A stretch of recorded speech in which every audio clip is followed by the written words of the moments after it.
Nah, Oke. Assalamualaikum warahmatullahi wabarakatuh, teman-teman, sahabat semuanya. Selamat datang di video kali ini. Kita sambil olahraga boleh ya? Semoga saat ini teman-teman dalam kondisi baik, sehat walafiat ya, penuh dengan berkah, berlimpah, tak kurang suatu apapun. Kita akan coba bahas inner game, yaitu yang terkait dengan kali ini fokus on you, yaitu untuk memperkuat atau menguatkan pengaruh dalam diri dan dalam kehidupan sehari-hari yang kadang membuat hidup kita itu gimana ya, kayak sumpek gitu ya kan?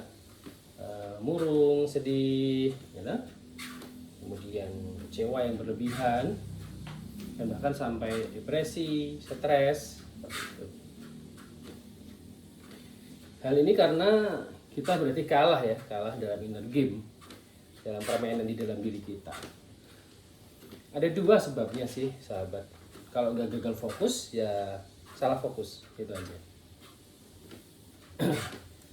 Untuk itu kita bahas inner game ya, tentang focus on you. Sekali lagi tentang focus on you. Ini penting sekali kita bahas agar kita semuanya bisa kuat menjalani hidup cerdas. 7 yang mengubah diri, merubah hidup kita menjadi berjaya ya. Kita bahas satu-satu ya teman-teman ya. Untuk yang pertama yaitu fokus ke dalam diri. Seorang bijak pernah berkata, teman-teman, the only way out is in, satu-satunya jalan keluar untuk masalah hidup kita adalah kita perlu melihat ke dalam diri. Saat kita mencari jalan ke dalam, maka akan kita temukan solusinya di situ. Dan nggak mungkin ya kita mau keluar tapi kita nyari jalannya di luar, kan mesti di dalam. Di dalam itu kita cari jalan supaya keluar, bisa keluar. Dan kita jangan mudah menyalahkan ya orang lain jadi sumber masalahnya. Kita jangan-jangan malah kita sendiri yang menjadi masalahnya di situ. Jadi kita coba mengubah diri kita. Tekad kita adalah ubahlah diri kita terlebih dahulu, teman-teman. Jika kita merubah cara pandang terhadap sesuatu, maka segala hal yang kita lihat pun akan berubah. Itu caranya. Oleh karena itu, mulailah dari diri kita sendiri. Itu yang pertama. Yang kedua, fokus yang kedua ya teman-teman, yaitu fokus mengubah diri. Fokus mengubah diri ini berkaitan dengan pikiran kita, perasaan, perilaku, maupun prasangka dari diri kita sendiri. Semakin kita fokus memperbaiki diri, maka semakin baik dampaknya bagi orang lain. Kita tidak bisa meminta orang lain berakhlak baik ya, jika kita sendiri belum baik. Maka fokuslah menjadi model yang baik, maka semua orang akan baik insya Allah. Orang itu akan cenderung melihat apa yang kita lakukan. Orang itu akan melihat apa yang kita lakukan, sekali lagi, dibanding apa yang kita katakan. Seorang ulama pernah memberikan nasihat.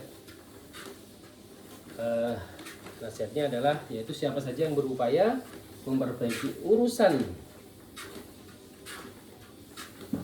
antara dirinya dengan Allah, maka Allah akan memperbaiki segala urusannya dengan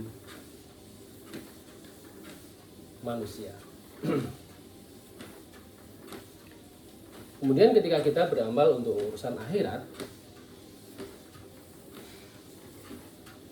maka Allah akan cukupkan urusan dunianya.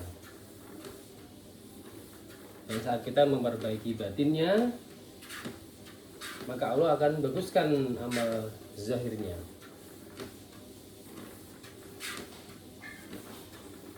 Kemudian yang ketiga teman-teman, fokus dalam kendali.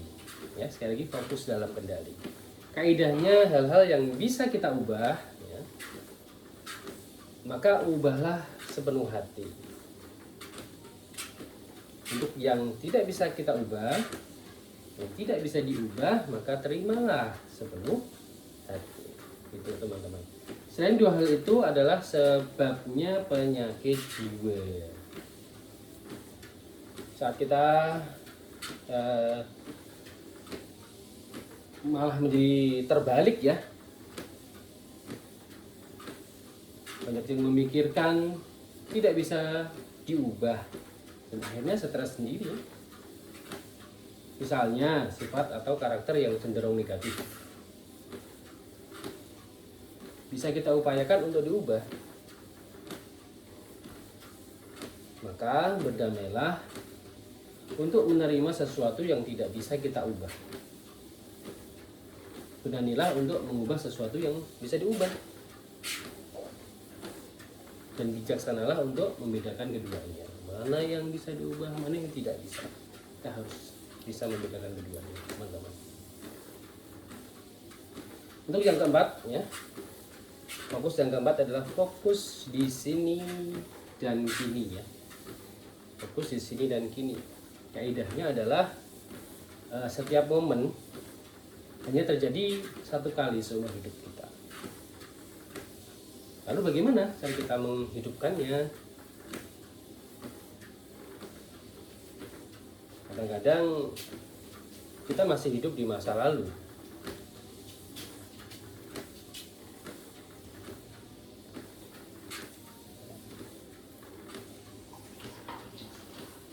Sekali lagi, kadang-kadang kita masih hidup di masa lalu.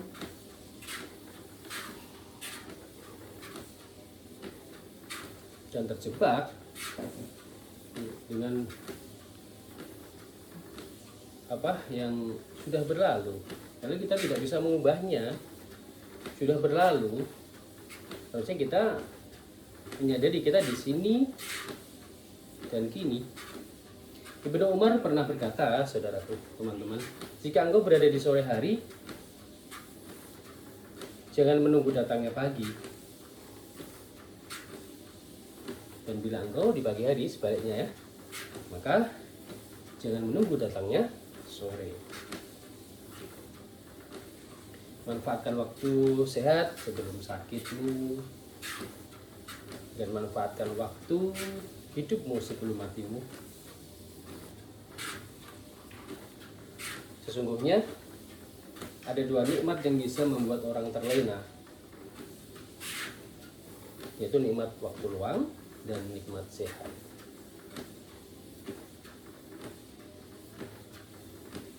Oleh karena itu, teman-teman, jika ada keinginan berbuat baik, maka segera lakukan sekarang, dan jangan pernah ditunda-tunda.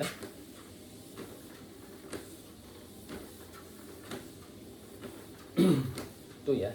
Jadi, berikutnya ya teman-teman ya, masih semangat ya. Yang kelima adalah fokus syukur. Esensi bersyukur adalah menggunakan nikmat yang ada di jalan Allah, di jalan yang Allah ridhoi. Maka Allah ingatkan bahwa azabnya itu sangat pedih. Setiap nafas yang kita hidup, teman-teman, itu adalah cinta dari Allah yang masih memberikan kita waktu untuk menebus dosa, memperbaiki diri, dan beramal yang baik. Sesungguhnya ada dua nikmat yang paling puncak. Itu adalah nikmat bernafas dan nikmat bisa bersujud. Mari kita hargai sekecil apapun nikmat yang Allah beri, maka sudah pasti Allah akan tambah nikmat itu. Kadang-kadang kita menagih apa-apa yang belum ada. Tapi lupa apa teman-teman, bersyukur atas apa yang sudah ada. Salah satu cara kita bersyukur, mari kita berlatih bahwa setiap malam sebelum tidur, ya, sebelum tidur teman-teman, kita akan membuat yang namanya jurnal syukur. Jurnal syukur. Kita catat setiap hal apapun, sekecil apa yang sudah kita dapat sebagai bentuk rasa syukur kepada Allah Subhanahu wa taala. Barang siapa yang tidak bisa mensyukuri yang kecil, maka dia tidak bisa mensyukuri hal-hal lain yang lebih besar.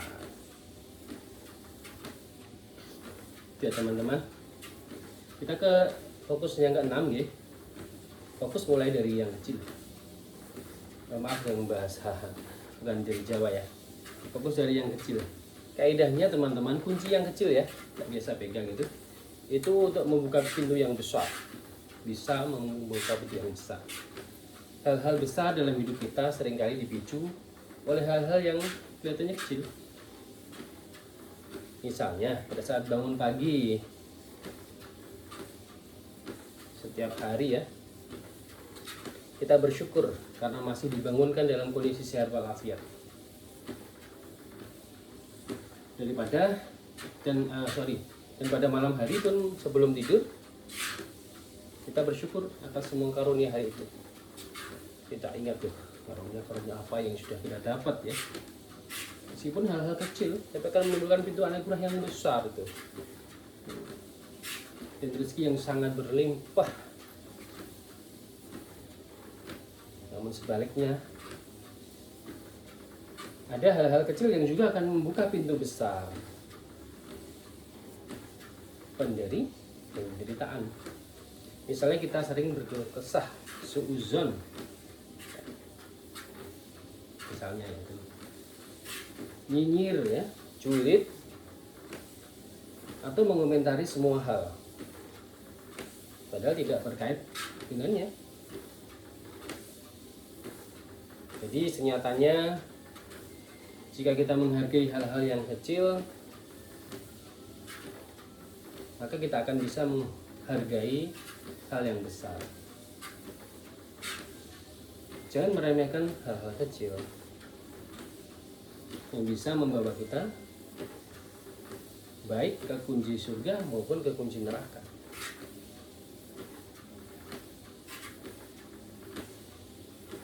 Kita sudah sampai ke fokus yang terakhir teman-teman, yaitu fokus pikiran. Sekali lagi nih fokus yang terakhir, fokus pikiran. Kaidahnya kendalikan pikiran ya. Maka kita akan mengendalikan hidup kita. Seorang psikolog mengatakan bahwa otot yang paling kuat adalah pikiran kita. Semua berawal dari pikiran. Karena pikiran kita bisa menciptakan surga atau neraka. Kehidupan kita, bahagia tidaknya kehidupan kita pun berasal dari pikiran kita. Oleh karena itu, selalu pikirkanlah yang baik-baik. Dan jangan memikirkan hal buruk. Jangan sampai juga kita memperbudak, maksudnya diperbudak oleh pikiran kita sendiri ya. Jangan sampai. Demikianlah teman-teman, 7 fokus ya untuk membahas tentang inner game kali ini. Semoga sukses ya harapan saya. Ya sukses bersama lah, kita semua bisa mengerti, memahami, dan menjalankan semua fokus untuk menguatkan dalam diri. Insya Allah ya, jika kita berhasil mengamalkan ini, maka kehidupan kita akan menjadi lebih baik. Lebih baik dan lebih baik lagi. Semoga bermanfaat ya teman-teman ya. Dan terima kasih untuk menyaksikan video ini. tunggu video yang selanjutnya ya. Salam. Assalamualaikum warahmatullahi wabarakatuh. Terima kasih.